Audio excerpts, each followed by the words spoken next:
Hey, good afternoon, everyone. All right, happy Tuesday.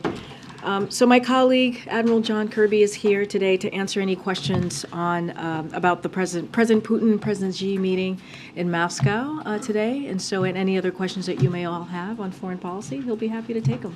Kirby, the podium is yours. Good afternoon, everybody. I know there's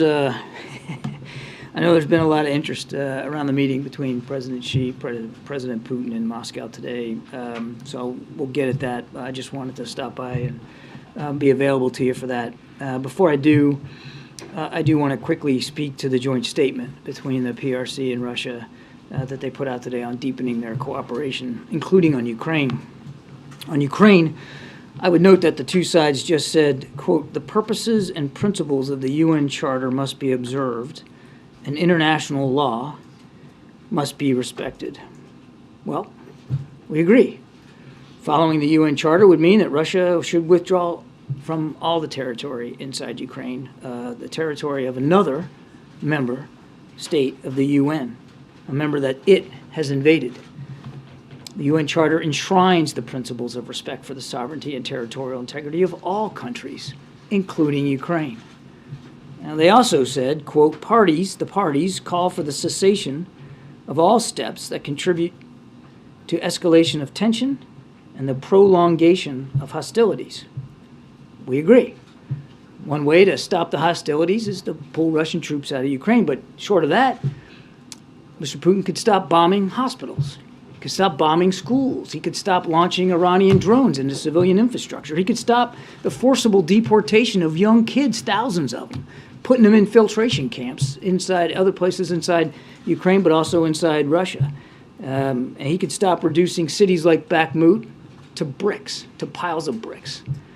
That is a way to stop the prolongation of hostilities. So now if China wants to play a constructive role here in this conflict, then they ought to press Russia to pull its troops out of Ukraine and Ukrainian sovereign territory. They should urge President Putin to cease bombing cities, hospitals, and schools, to stop the war crimes and the atrocities and end the war today. It could happen right now. Now with that, I'll take some questions. The statement also says the Russian side speaks confidently of China's objective and impartial position on the Ukraine issue. Do you see China as having an impartial position on this? No, we don't. How do you interpret this statement? Well, certainly I'm not going to do a book review on their statement. They can do that. They can speak to their words. But I don't think you can reasonably look at China as impartial in any way. They haven't condemned this this invasion. They haven't stopped buying Russian oil and Russian energy. President Xi saw fit to fly all the way to Moscow, hasn't talked once to President Zelensky, hasn't visited Ukraine, hasn't bothered to avail himself of the Ukrainian objective, and he and his regime keeps parroting the Russian propaganda that this is somehow a war of the West on Russia, that it's some sort of existential threat to Mr. Putin. That's just a bunch of malarkey. Ukraine posed no threat to anybody, let alone Russia. So no, it can't be seen that Russia's impartial. Now look, if he's willing to talk to President Zelensky and willing to get the other side, and we, you know, if any future potential negotiation can incorporate Ukrainian views and perspectives and can be achieved and pursued with Ukraine, as President Biden has said, nothing about Ukraine without Ukraine. If that's the direction, then that's something that could be seen as impartial. But I just don't think right now that they can be seen that way. And lastly, are we watching a budding alliance between China and Russia here? I think you've seen over years now these two countries growing closer together. Peter asked a question similar to that yesterday. I wouldn't go so far to call it an alliance. Yesterday I called it a marriage of convenience, because that's what I think it is. In President Putin and Russia, President Xi sees a counterweight to American influence and NATO influence, certainly on the continent and elsewhere around the world. In President Xi, President Putin sees a potential backer here. This is a man who doesn't have a whole lot of friends on the international stage. they can count them on one hand mostly. And he really needs and wants President Xi's support for what he's trying to do, because he's blowing through inventory, he's blowing through manpower. His military is getting embarrassed constantly. They've lost greater than 50% of the territory that they took in the first few months of this war. He needs help from President Xi, and that's what this visit was all about. Now, whether it results in anything, we'll see. Go ahead, Angela. John, two questions for you. Is the U.S. aware if there has now been an official request from Putin to Xi for lethal aid to be used in Ukraine? I can only go by what we've seen them say today, which obviously was not part of their, at least part of the readout and part of the statements they put out today. I would tell you what I said yesterday remains true. We don't think that China's taken it off the table, but they haven't moved in that direction. We've seen no indication that they're about to or fixing to provide lethal weapons. And my second question, the president considers Vladimir Putin to be a war criminal. I'm just wondering what it means to President Biden that Putin calls Xi Jinping a friend. I don't think we're overly exercised about that comment. I mean, it wasn't that long ago, MJ, where they were talking about a relationship without limits, right? Partnership without limits. So we're not going to get all hot and bothered about the use of friends. What we've seen is these are two countries that are growing closer together, that see in each other useful purposes for pushing back, as I said yesterday, for chafing and bristling at a rules-based order around the world. They want to change the rules of that game. In fact, they would love nothing better, both countries, to see the rest of the world play by their rules rather than the ones that are enshrined in the UN Charter and what everybody else is following. So that's what's going on here. Just, John, to clarify one thing, because this is what Steve asked you, it is regarding the statement, the Russian side speaks positively of China's objective and impartial position on the Ukraine issue. It is the view of this government that China is no longer impartial or is not impartial when it comes to We never said China was an impartial participant here. Does this statement, does this meeting improve or make it more difficult for President Biden to ever meet again with President Xi, at least anytime soon? President to Biden- discuss this and other issues? The president wants to keep the lines of communication open with China. Nothing's changed about that. And as I said yesterday, at the appropriate time, we'll pursue another conversation with President Xi. And in a semi-related matter, the president of Taiwan has now announced their plans to come to the United States briefly and then head to Central America. Are there any plans for any U.S. officials to meet with the president of Taiwan when they're in the United States? This is, as you know, these are called transits, not uncommon. President Tsai has done it 6 times. Every single Taiwan president in recent memory has done this.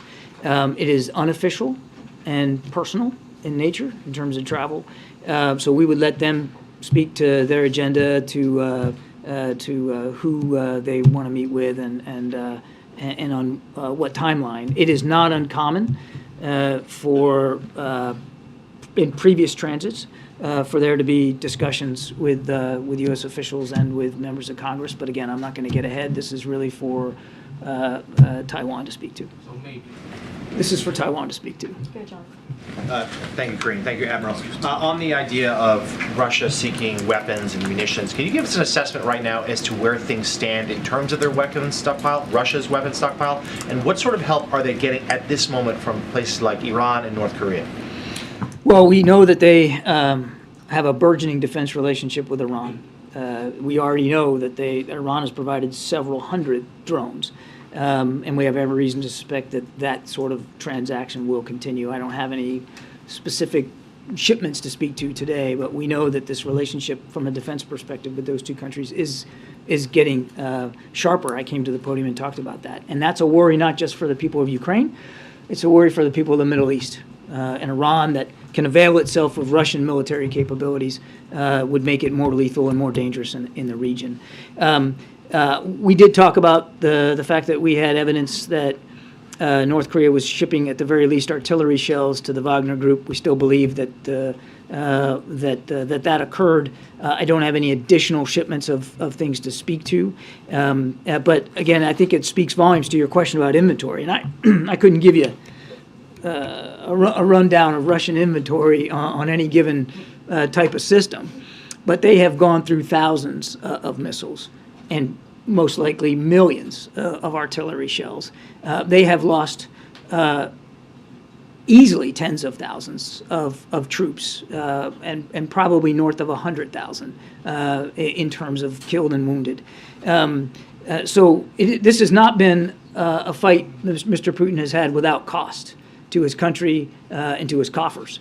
And so he continually wants to reach out for more help internationally. That's what we're seeing with Iran, that's what we saw with North Korea. And there's no question that's what we're seeing in his interest in talking to President Xi.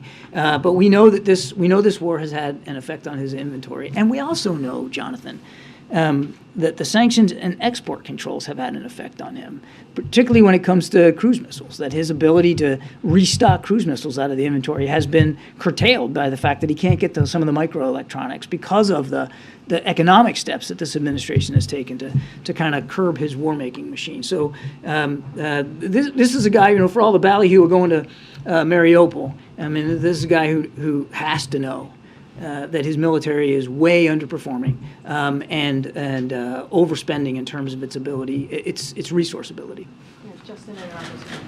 Thanks. I wanted to follow on Ed's last question. You guys have obviously made this concerted effort to, ahead of the visit of the Taiwanese president, sort of downplay it as not uncommon, not intended as a provocation. Not downplaying. It's true. It's not uncommon. They have happened before. It's not about downplaying. It's about being factual. All right. Well, there's been this sort of concerted effort, and my question is that does that not sort of tacitly acknowledge concern within the administration that China may overreact, or I assume you think it was an overreaction to this visit? And I was wondering if you can play out to some extent what that level of concern is and how the U.S. would react if we see, a Pelosi redux in how they interpret this. There's no reason for China to overreact. Heck, there's no reason for them to react. I mean, this is something that, as I said, is commonplace and has happened before, will likely happen again. It's personal, it's unofficial. There should be no reason for Beijing to react in any way to this. Again, business as usual here. And we did think it was important to provide that context in light of Mr. Xi's visit to Moscow and all the media attention that is getting, as well as in the context of how they reacted to Speaker Pelosi's. No apologies there at all. We felt that this was important context to be out there, and so we put it out there. But is it because you are concerned about the Chinese reaction? It's one thing to say, yeah, we hope they don't react anyway. It's another to be like, they really shouldn't. We just felt it was important to put it in proper context. Thanks a lot, Karine. Right over here, John. Yeah, that's a big room. I have to keep up with her fingers. The war in Ukraine's been going on for over a year now. Is it the U.S. position that during the course of all of that time that China has not provided any lethal weaponry to Russia? We have seen that through some Chinese companies, there may have been dual-use items that have gone, but we haven't seen any confirmation or indication that the Chinese have provided lethal weapons, lethal capabilities to the Russian Ministry of Defense throughout this conflict. They have not done that. And obviously, as I said yesterday, we don't think it's in their best interest to do that. And quite frankly, it would be inconsistent with so many of the things that President Xi has said that he wants to see as a result of this war in Ukraine, including their statements today. Why do you think that's the case? Why do you think that they have not done that yet? And do you think it has a lot to do with what President Biden has told President Xi, what EU leaders have told President Xi, and that is if they do so, they risk major sanctions being placed upon them by not only the U.S., but also by the EU, their two largest trading partners? I certainly can't speak for President Xi. That's well beyond my writ. What I would say is we have communicated privately to the Chinese, and you've heard Secretary Blinken talk about this. We've also said it publicly, that such a move would certainly involve consequences. But more importantly, we believe, and we've said this too, that this shouldn't be seen by the Chinese as something that's in their best interest to help Mr. Putin slaughter more innocent Ukrainians, to, what's the word they use, the escalation of tension and prolongation of hostilities. Well, that's one way to do that. And again, if we're taking them at their word of what they want to see happen, it's hard to square the circle between that statement and the provision of lethal weapons. So we don't believe it's in their best interest. A country like China that has a very powerful economy and does have influence around the world, to want to see that influence stained by helping Mr. Putin murder more Ukrainians. Go ahead, Brian in the back. Thanks. John, I guess over here. Thanks. Follow up to that question, is there any indication that the visitation by Xi to Putin could lead to a de-escalation? Have you all seen anything that the statement that they put out about de-escalation, in fact, was a warning to Russia? We're still working our way through the language here, so I don't want to get into a deep analysis, but coming out of what we've seen today, we haven't seen anything that they've said, they put forward, that gives us hope that this war is going to end anytime soon. As a matter of fact, Mr. Putin said something to the effect today, or his spokesman Peskov, I think, said something to the effect today that they're willing to negotiate, but it's the West and the Ukraine that is refusing, which of course is absolutely false. So we've seen no, I don't think the meeting today gives us great expectations that the war is going to end anytime soon. And then as a quick follow-up to that, is there any indication that we would be willing to talk with, or let me put it another way, is there any indication that Russia is showing any signs that they would back off at any point in time? Are they still, guns blazing? No sign at all that Mr. Putin is changing his calculus. Thank you. John, about the bill President Biden signed yesterday, he says he will declassify COVID origins intel except info that would harm national security. Is there a bigger national security threat than something that killed 1.1 million people in this country? I've seen some of the commentary on your network about this. The president obviously has to balance transparency with national security, Peter. Of course he does. Right when coming into office, ordered the declassification of what the DNI had on COVID origins, ordered the entire intelligence community, and added the Department of Energy to that list. And where is it? Hey, let me finish my answer. If we're talking about the beginning of Added the his Department term. of Energy and the national labs, told them to keep studying it. We have kept Congress informed. Some of that has to be in a classified way right now, but it's always a balance between the public's right to know, right, not need, but right, and our obligation to protect national security. So one should not read into that statement that he's sort of laying a foundation here to be overly secretive. He believes strongly that we've got to find the roots and the origins of COVID so that we can prevent a future pandemic. And through his actions, just judge him on what he's done. Through his actions, he's proven that he's willing to be as transparent as possible with the American people because he believes that's important. Then does the White House hope that the lab leak theory is not true? We don't have a hope one way or the other, Peter. What we want is the ground truth. Wherever that takes us, wherever the science takes you, wherever the facts takes you, President Biden wants to know so that he can help work with the scientific community to prevent a future pandemic. We're not, there's no thumb on the scale here, Peter. It's not about not wanting a certain outcome. We just want the best possible outcome that we can get. And just quickly about the meeting today, the Xi-Putin meeting. In November, when President Biden met with Xi, he said, I want to make sure that every country abides by the international rules of the road. Does he think China is abiding by the international rules of the road? In some cases, we have significant concerns about China's behavior, particularly their coercive and aggressive behavior, for instance, in the South China Sea and pursuing false maritime claims, concerns about intellectual theft. And some trade practices. And the president's been very open and honest about that, and he was when they met in Bali. But there are other areas where we believe there's room for a cooperation with China, and we want to be able to pursue that too. But in order to do that, Peter, you got to keep those lines of communication open. You got to have that ability to talk, particularly when things are tense like they are right now. And that's what the president wants to get back to. Thanks, Karine. Thanks, Kirby. In that joint statement today, Russia and China warned against the war transitioning to a, quote, uncontrollable phase. Ukraine is preparing a counteroffensive.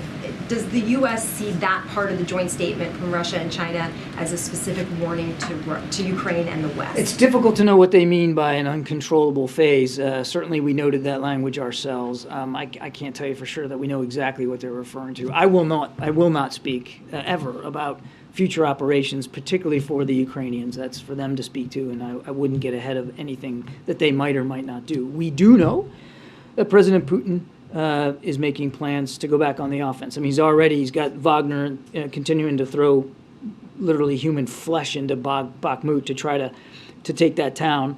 And we have every expectation that he's going to plan for other offensive operations as the weather gets better. What we want to make sure we're doing, and we just announced another package yesterday, is that Ukraine is ready to defend themselves against those offensive operations, and if they choose to, be able to conduct offensive operations of their own. And to follow on that potential Ukrainian offensive, does Xi's support for Putin increase the stakes of any potential Ukrainian offensive? It would depend on what that support looked like. I mean, does his visit to Moscow? I think it's hard to get to there. I think it's hard to square that circle just by going to Moscow and proclaiming that they're dear friends. But if the tangible support changes, certainly if it changes in a lethal way, then obviously that would be additive to Russian military capabilities, which of course we would all have to take seriously. Thank you, Karine. And John, thanks for doing this on back-to-back days. Today marks the 100th day of the eco-protests along the Latvian corridor in the Karabakh region between Armenia and Azerbaijan. So I've got two questions on that. First of all, what is the administration's position on the ongoing conflict? And does the U.S. view the presence of 2,000 Russian soldiers in the Karabakh region as a cause for concern? I would just, broadly speaking,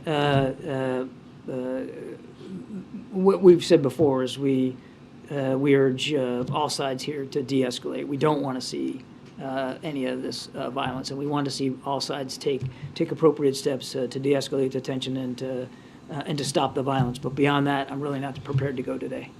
And what about the Russian troop presence? I'm not prepared to go beyond that today. Thanks, Karine. Thanks, Kirby. I wanted to ask about the upcoming trip to Canada, and what does the president plan to bring up? Is he prepared to talk about the problems the Canadians are having at the northern border? But is he also concerned that Canada is behind on its contributions to NATO, especially as the war in Ukraine goes on? I think we're going to have more to talk about tomorrow on this, so I don't want to get too far ahead of where we are. Canada, as you know, is not only a neighbor to the north, but a NATO ally.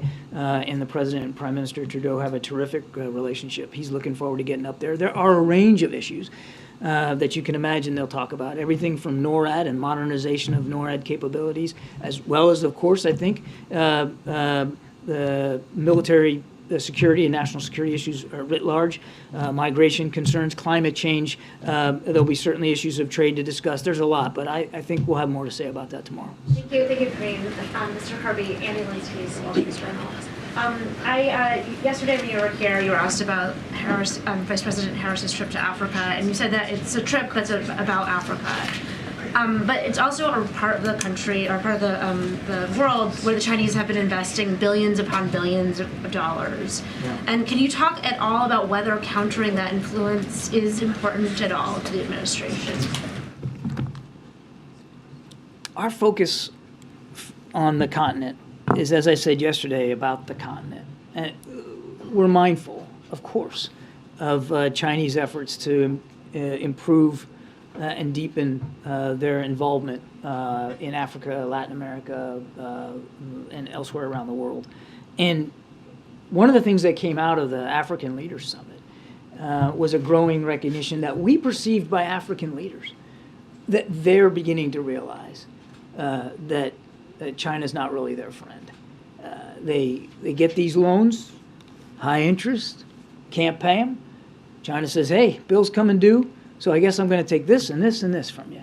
And that's starting to happen across the continent. And African leaders are beginning to see that China's interests in the region are purely selfish.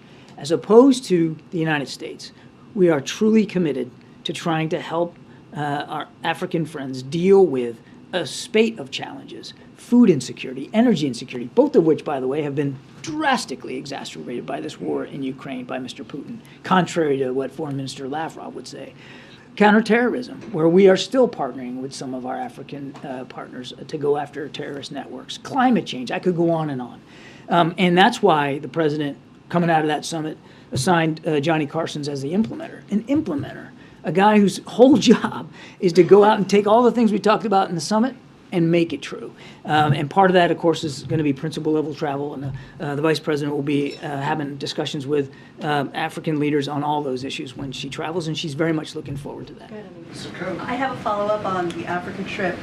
In countering China's influence on the continent, is the vice president going to take on some of the human rights issues that are present in Ghana and Tanzania and in Zambia? Because that's something that we know that China does not do as a matter of policy. How is she going to negotiate that difficult position? The vice president will, of course, raise human rights concerns everywhere she goes. That's part and parcel of American leadership around the world. We're not afraid. In fact, it's a sign of how much we care about other nations and partnerships that we are able and willing to have those kinds of conversations. So of course, she will raise human rights concerns appropriately everywhere she goes. Publicly? I won't get ahead of the vice president's meetings or how she's going to couch this, but of course that's part and parcel of every conversation that we have with foreign leaders around the world. It has to be. Follow up on something you just said about China's ability to be impartial. You just said if China can truly be impartial and Ukraine is on board for talks, is that something that the U.S. would support if Ukraine were interested in China-brokered talks? Nothing about Ukraine without Ukraine. If President Zelensky, if there's a path put forward that President Zelensky can get behind and that he believes will help lead to a just peace, as he refers to it, then he'll find no better friend in that effort than the United States. Make Karine. Hi, John. 10 months, not a single opportunity is given. This is not Mr. how it Kirby, works. I've attended your dozen press conferences, not one opportunity is given. This is not how it works, sir. This is not how it works. Go ahead. Hi, John. Today, the Ugandan parliament voted in favor of an anti-homosexuality bill and is set to host a summit soon with other African nations on potentially passing other bills across the continent. It's my understanding that Ambassador Thomas Greenfield spoke to the Ugandan president about this bill. I asked this question because sources tell me that Russia may be playing a major role in the influence of this larger anti-LGBTQ movement and is using it as a wedge between the U.S. and Africa. Considering the U.S. is currently engaging with Africa on other issues, is this a concern for the U.S.? Oh, of course it is. I mean, and President Biden has been nothing but consistent about his foundational belief in human rights, and LGBTQ plus rights are human rights. And we, again, back to the earlier question, are never going to shy away, be bashful about speaking up for those rights and for individuals to live as they deem fit, as they want to live. And that's something that's a core part of our foreign policy, and it will remain so. Go ahead in the back. Go ahead. To follow up on what you said yesterday on Iraq, on the anniversary, is there a message for some of us who are actually there and remember, to the families, the 4,000 men that lost their lives, the 35,000 injured, and the 2.5 million that served? And then second, Japan is hosting the upcoming G7 in Hiroshima. The Japanese Prime Minister is currently in Ukraine. This is a big step for Japan. Are there some ways that Japan holds the largest number of U.S. military in the world? And as a partner, what role do you think they can play, especially with the upcoming summit, to be part of the partnership going forward? And then finally, the Japanese is the biggest partner. They've never had an interview with the president yet. So hopefully before the summit, if that can be worked out. Thank you. Maybe before the end of the briefing. I will defer to Karine on issues of interviews with the president. That's your job, not mine. Look, on your second issue, I think you saw Mr. Sullivan put out a short tweet about this. We welcome the Prime Minister's visit to Kyiv. It's another example of just how strongly Japan is standing up with the rest of the international community to support Ukraine. And certainly as a close ally of the United States, we're very appreciative of all the things that Japan continues to do, not just in supporting Ukraine, but in promoting security and stability in the Indo-Pacific. I mean, they have rewritten their national security strategy. They have taken a more assertive role in terms of security operations, and all that's to the good, and we're very grateful for that. On OIF, I don't know that I have more than I can say than yesterday. For some of you, I'm sure, maybe covered the war and saw more of combat than you probably care to remember. And of course, we know, as I said yesterday, so many families here in the United States are still living with the war. The war is not over for them, and we all need to keep that in mind. Thank you. I also have an African question. President Putin said that he will write off debt for African countries of over $20 billion, just a substantial amount of money. And he said that Russia will meet its commitment to provide them with food supply and energy, etc. Do you think this comes in the equation of the Russia-Ukraine war and trying to sway Ukraine over the vote, especially in the UN? And do you think the U.S. is doing enough to counter Russia's influence, not just China? I think this is a cynical effort by Mr. Putin to try to convince nations in Africa that the West is the reason for their food insecurity and for their energy insecurity. And if I was any leader in Africa, I would take anything that President Putin says about assurances of financial, economic, or energy assistance with a huge grain of salt. I mean, it is Mr. Putin's war that has contributed to the food insecurity on the continent. It's his war that has contributed to the energy insecurity on the continent. And he might like to gloss over that and send Foreign Minister Lavrov on field trips all over Africa to say that it's the West's fault or it's the United States' fault, but it's not. It can be tied directly. Now, it's also due to drought, climate change, and even domestic instability. I don't want to overstate other factors here, but don't make no mistake, his war in Ukraine is having these kinds of effects on the African continent. And if he's serious about addressing it, if he's serious about winning over African audiences, about making things better, rather than throwing out false promises of loan relief, he ought to just pull his troops out of Ukraine. Then, if there's no war, energy and food insecurity will be a lot less worrisome for everybody. Way in the back. Thanks, Karine. Thanks, John. There, thanks. Way in the back. Appreciate it. The bill that the president signed yesterday on COVID origins, it calls for the declassification within 90 days. Can you give us a better sense as to when that information will actually be declassified? Are we talking about days, weeks, months? I can't give you a date certain right now. I mean, he just signed this yesterday. We're mindful of what the legislation says in terms of the 90-day time frame. We'll work on this as diligently as we have been working on it, and we'll be fully transparent with the American people, again, appropriately to our own national security concerns, but I couldn't give you a date certain on the calendar. When it's out there, people will be able to see it for themselves and form their own opinion. At this point, has the president formed an opinion as to what he thinks happened? No, he has not. Nor would he. Why would he? He wouldn't form an opinion before he has access to, more and more intelligence about what happened. I'll tell you what he has formed an opinion on, and that is that it's important that we get to the roots of it so that we can prevent another pandemic, and that that scientific research labs who do important work also know that they need to be as accountable and transparent as they can be with the research that they're conducting. That he has formed a strong opinion on, but he's made no conclusions, nor would he, until more information is available. Thank you, Admiral. I appreciate it. In the back here. Thank you. I'd like if I may, okay, if I may turn your attention to Nicaragua, sir. Nicaragua. Okay, Nicaragua is my question. Okay, so you may know that Daniel Ortega recently threw into prison Bishop Rolando Alvarez, well-known, well-respected bishop throughout the world, but in Nicaragua, that's where he was bishop. He was thrown in prison for 26 years on trumped-up charges. the question one, are you aware of any efforts the U.S. is making to free Rolando Alvarez? the I'm bishop? gonna have to take the question and get back to you, sir. I'm not tracking that particular case.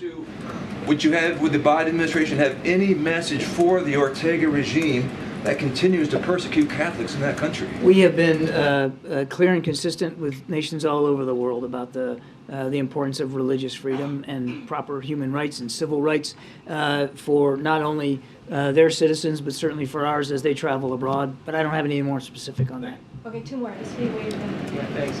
Admiral, you talked about how Russia's forces are going through ammunition, going through personnel. We've seen reports about them increasing the draft to get more soldiers.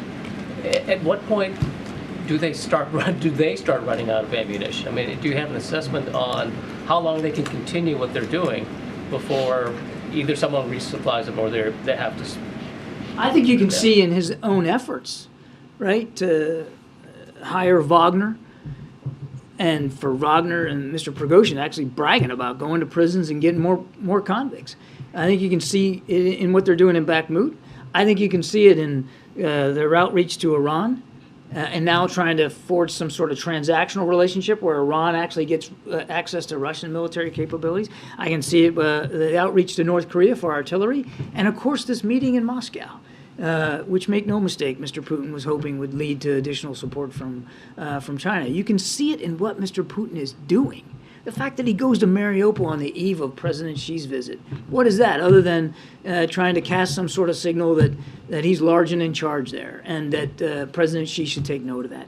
You can see in what Mr. Putin is doing that he knows he's having resource difficulties because of what he's blown through over the last year in terms of actual ammunition and missiles, the tanks and aircraft he's lost, and absolutely the soldiers that he has literally thrown into a meat grinder and continues to do so. By his own actions, you can see very well that he knows that he's got shortage issues and he's trying to overcome them.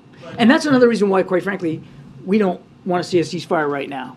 Because a ceasefire right now, freezing the lines where they are, basically gives him the time and space he needs to try to re-equip, to reman, to make up for that resource expenditure.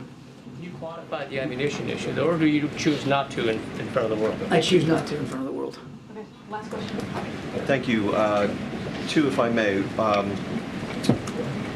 On this U.S. claim to have intelligence that China has been considering providing lethal aid to the Russians, and without expecting you to divulge classified information here, can you at least say that you have any insights or some window onto what kind of lethal aid the Chinese have been considering providing?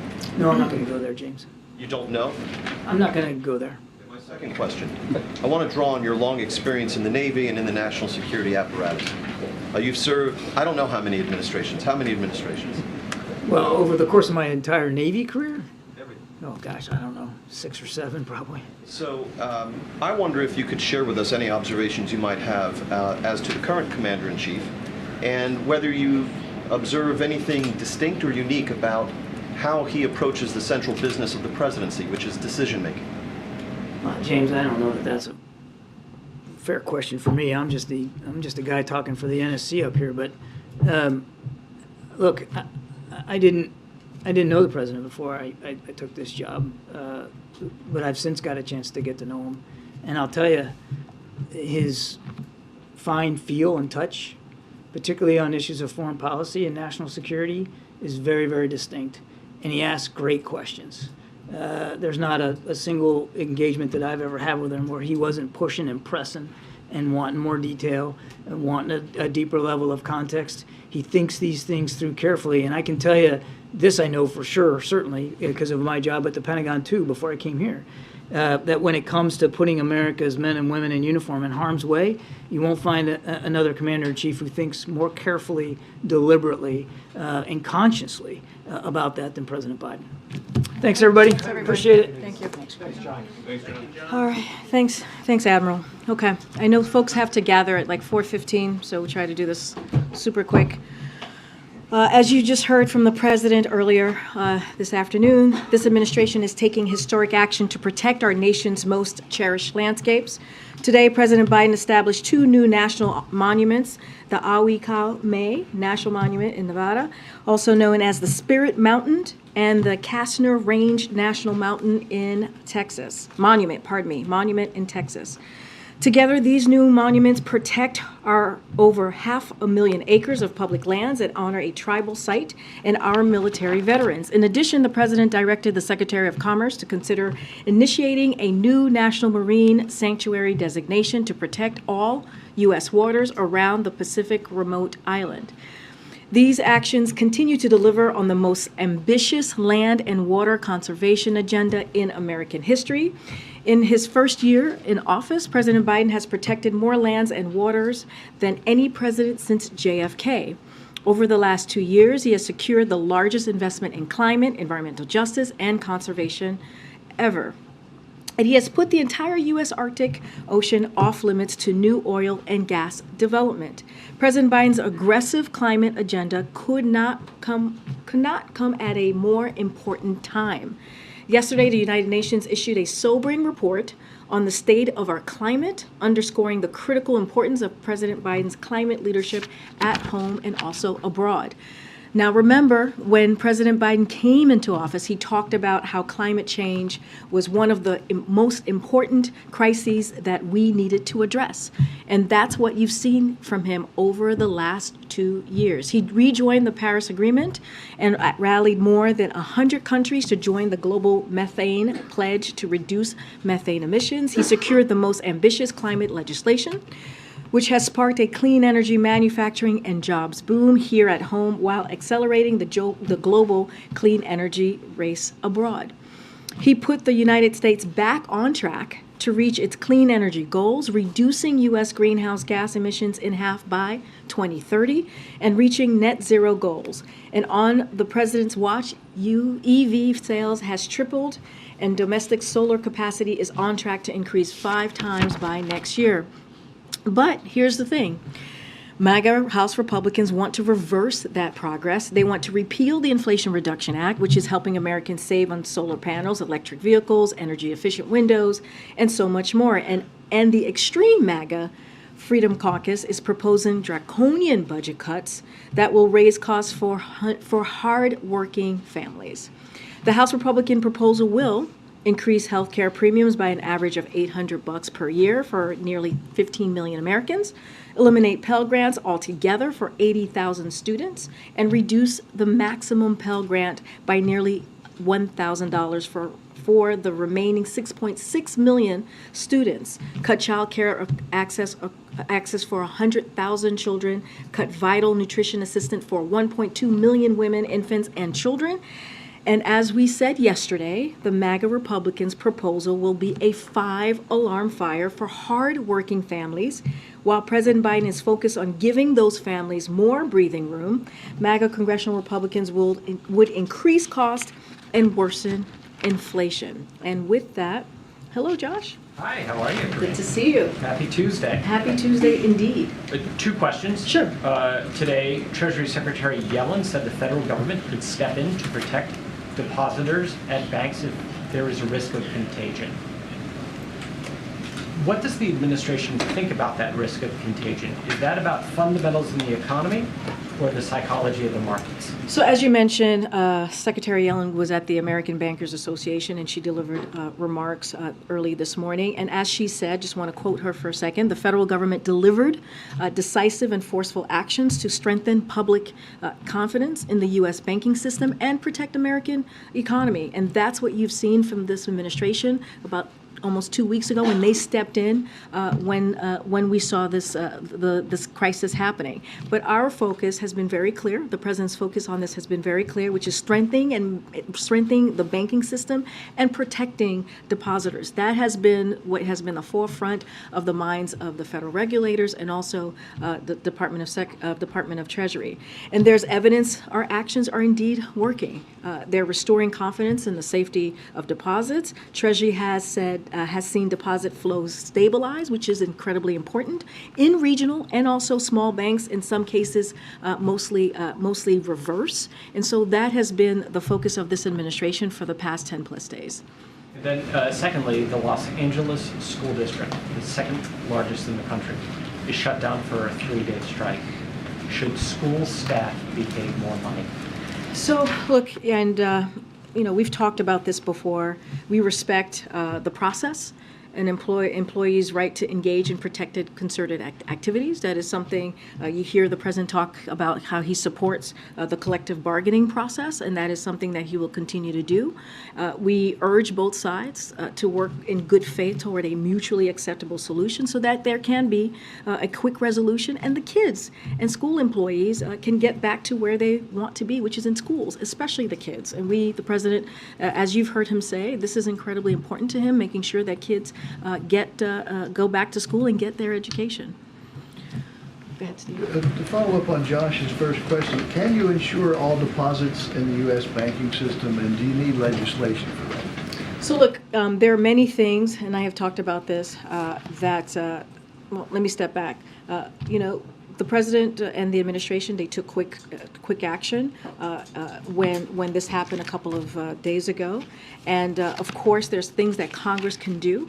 We've talked about how the president has already called for Congress to make it easier for regulators to claw back compensation, impose civil penalties, and ban executives from working in the banking industry. So that's something that we've asked for. But as I was mentioning a moment ago, there are quite a bit that we can do without Congress. And this is what you have asked. The president has asked regulators to do in the last 2 years, to take actions over the last few years to reverse the last administration's deregulation, which we know happened back in 2018 after the Obama-Biden administration put in strengthening regulations back after what we saw in 2008. So look, we don't want to let Congress off the hook. We want Congress to continue to certainly to take action, and so we're going to call on them to do just that. Karine, I know this White House doesn't weigh in on the Fed's policy deliberations, so not asking you to do that, but just in the bigger picture, can you give us a sense of how the White House is watching Jerome Powell's statement tomorrow, as well as the interest rate decision that is coming? Look, I just want to be very, very careful here. I'm just going to go back to what we have said many times. The Fed is indeed independent. We want to give them the space to make those monetary decisions, and I don't want to get ahead of that. I don't even want to give any thoughts to what Jerome Powell might say tomorrow. I just want to be really, really mindful and careful here. Totally different topic. Does President Biden believe that it is appropriate for a person who is indicted to run for office? So, nice way to ask, MJ. Very clever. So I'm going to be, again, really careful from here as it relates to any upcoming elections, and specifically, I'm assuming you're talking about the 2024 election. I'm just not going to give any analysis, any foresight, any type of kind of decision or thoughts on that, because we are covered by the Hatch Act. So not going to speak to politics, and I'm just going to leave it there. Karine, has the president seen the video that seems to show the moments during and after Ivo Otieno died while in law enforcement custody at Virginia's Central State Hospital? Has he been briefed on this? Yeah, we've definitely seen the reports. I know the president has been tracking this. Look, I said this last week when I was asked by the Griot, I believe by April Ryan. Our hearts certainly go out to the family on this devastating event that occurred. The president is indeed, he saw the reports. We've been paying attention to the reports. We're just going to be incredibly mindful on speaking on this as there's a current investigation. And has he been in touch with the Otieno family? I don't have a call. We don't have a call to preview or to speak to at this time, but clearly it was devastating, again, what we saw, and our hearts go out to the family. Go ahead, Justin. Thanks. I just wanted to follow up on Steve's question. And in your answer, you highlighted the president's past actions, said Congress shouldn't be off the hook, but you today and yesterday avoided talking about what, if any, unilateral actions that the president considering going forward to sort of stabilize financial system, and I'm wondering what the strategy is there, especially after we saw the sort of robust response a little over a week ago. Is it because you think the crisis is over, that you're worried that talking about what you're talking about could fuel the panic? Is it that you want to set a precedent ahead of the debt ceiling fight of not really entertaining unorthodox solutions? Is it a combination of those three things? No, totally understand the question. Look, when it comes to specifics about the debt ceiling and all of those things, that's something that Treasury certainly, and the Secretary has spoken to this many times. I would say that, and I'll quote her here, the actions we have taken, this is from the Secretary, to protect depositors and the stability of the banking system have not affected the X date for the debt limit. So just want to reiterate that from the Secretary. Look, as it, if we're worried about unorthodox interventions, no, we're not. We are going to use every tool that we have to make sure that the American people have the confidence. That's what we've been trying to work through these last almost 2 weeks, is that making sure that they feel that their deposits will be safe and will be there when they need it. And that's what's important in the actions and what the President has asked the regulators to do, and also the Treasury Department to do. So it's fair to say that those conversations are ongoing, but you don't necessarily want to detail them because of Well, I mean, this is something that lives in the Treasury Department. This is something that they have been tasked with as it relates to dealing with this issue that we have seen. That's the directive that the President has given the Secretary and the regulators. So that lives there. So that's something that I would, that's why I'm referring you to them. But we are going to do everything that we can to use the tools that are given to us to make sure that, again, that the American people feel confidence, and they should, right? That's kind of what you heard from the Secretary today, that we see a stabilizing, that the banking system is resilient, and a lot of that is because of the work that this president has done. I know you've mentioned the current things that he's doing, but let's not forget what occurred in the Obama-Biden administration and how they were able to strengthen that, the regulations, and so that work will continue. But again, we can't lift Congress off the hook. They have to take some actions as well. Go ahead. Thank you. No, go ahead. Go ahead. Yes. We know that Chicago, Atlanta, and New York City are in the running for the Democratic Convention, and ultimately the decision is up to President Biden. What are the factors he's looking for, and will the whole city be announced before the president makes his second term announcement official, or is the timing not related? Okay, so first let me answer your last question first, which is the president has said many times that he intends to run. I'm not going to go beyond that. That is for the president to decide clearly.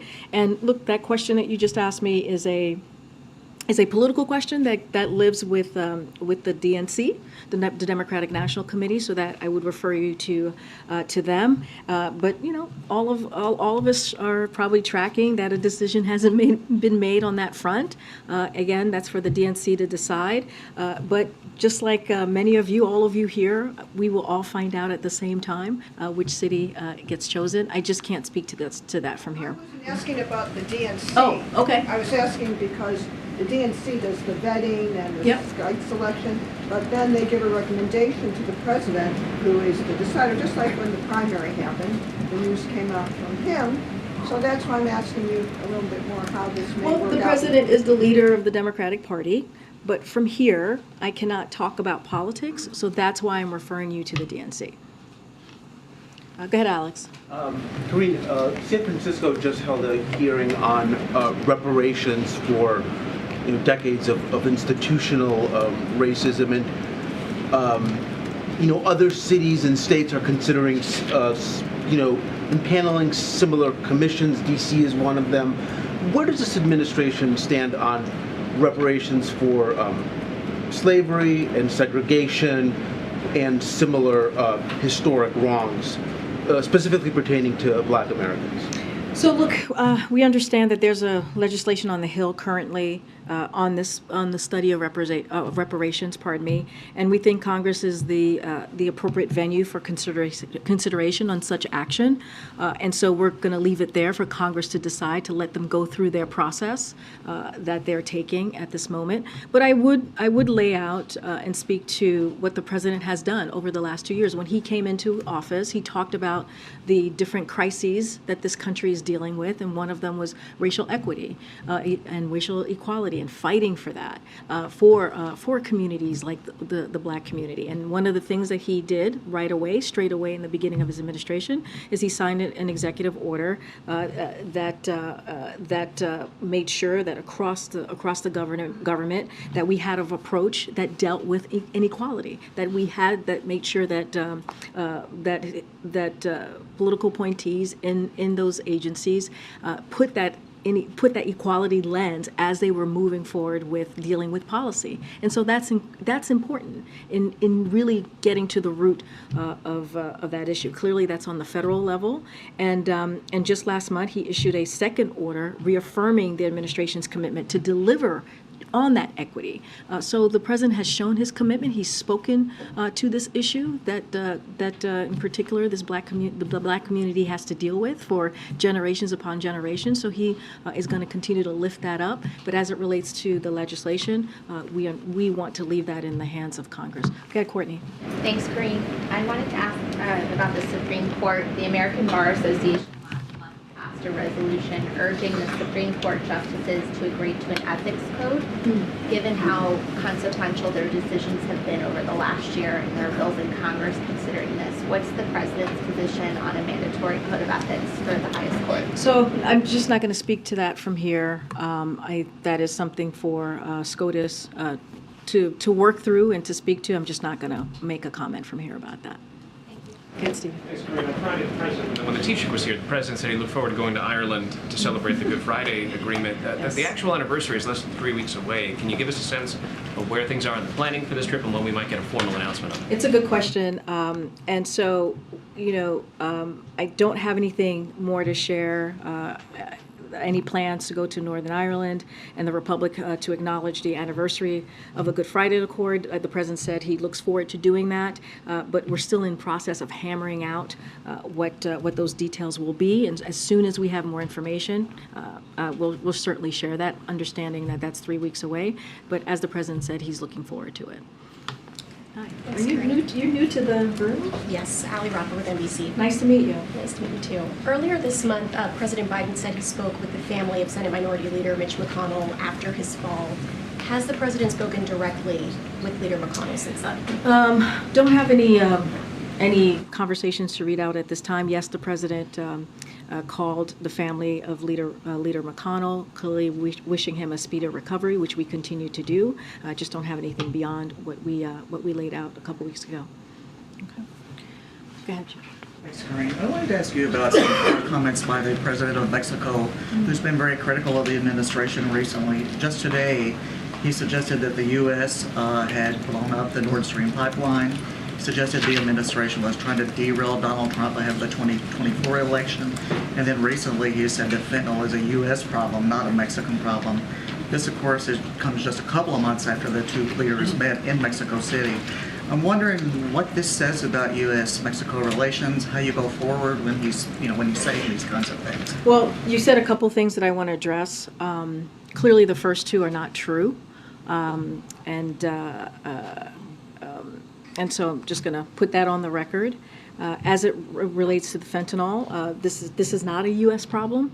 It's a global one. The trafficking of illicit drugs is causing a societal damage, needless death and suffering, and not just here, but also in Mexico. And so, we want to be really mindful about that. Dr. Liz Sherwood Randall recently, the President's Homeland Security Advisor, and other high-level U.S. delegation, they were in Mexico, and they discussed concrete opportunities to detect and disrupt and prosecute those who manufacturing and traffic fentanyl. And that is a conversation, a delegation that went to Mexico to have this conversation. And so, just want to be really clear about that, because that is something that, when we think about fentanyl, is something that is affecting many communities. Look, We see our relationship with Mexico a vital one, an important one. They are a close neighbor. As you just mentioned, the president was just recently in Mexico City in January to do the summit, not just with the president of Mexico, but also the prime minister of Canada. You saw them. They had a very good summit, good discussion bilaterally when they had that opportunity during the summit. And so we're going to try and continue to grow that relationship. But, I'm certainly going to speak out and make sure we correct the record on some of the things that have just been said. Get it, Molly. Thanks, Karine. You spoke about that sobering UN climate report earlier. Has the president read the report, been briefed on the report? That's a good question. I would have to ask to see if the president has been briefed on the report. I don't have an answer for you at this time. Well, you also talked about, the steps this administration has taken on the issue of climate change, but this report indicates that what's being done so far is not enough to, avert these catastrophic temperatures. Does the administration feel that enough action can be taken in time to avert the Earth from reaching this? It's a great question, and what I will say to that is this is why the president has made climate change, tackling climate change a priority. And this is why he has done more on climate change and protecting the climate and trying to reverse the damage that we have seen. He's made that a priority, and he's taken more actions than any other president. His record speaks for that. There's always more work that needs to be done. And so the president's going to continue to focus on all the things that we can do to deal with this issue. And at the top, I laid out the different actions the president has taken, and clearly we're going to continue to move forward. But again, yes, does more work need to be done? Absolutely, and that's why the president has made this a priority. One of the crises that he mentioned, one of the 4 crises that he mentioned when he walked into this administration, and took action right away. And so that's going to continue. He's never going to back down. I have to wrap. Okay, last question. On the climate announcements today, Nevada Governor Joe Lombardo put out a statement saying that they were not consulted on the Abicuame site and that he opposes it being designated as a national monument. Did the White House consult the governor, and if not, why not? So I don't have any meetings to talk through or conversations. So look, I mean, this is something that I was saying before. This is the president that has taken an aggressive stand on climate and made this a priority. This is the most engaged, when you think about the engagement that we have seen on this issue, is it important because there's still much more that needs to be done to tackle this climate crisis. And so we're going to continue to do the work. I can't speak to any conversation that has been had with the governor, but I can say that the president is tackling the climate crisis as a priority. And we're doing the work like no other president has done, and so we're going to continue to move forward on doing that. Does the president usually consult governors on these kinds of decisions? The president and his Office of Intergovernmental Affairs, which deals with the governors and deals with mayors and also local elected officials, is in constant communications into your question with governors. I just don't have a readout to give you on that particular conversation or engagement. All right, everybody. I'll see you tomorrow. Thanks, Karine.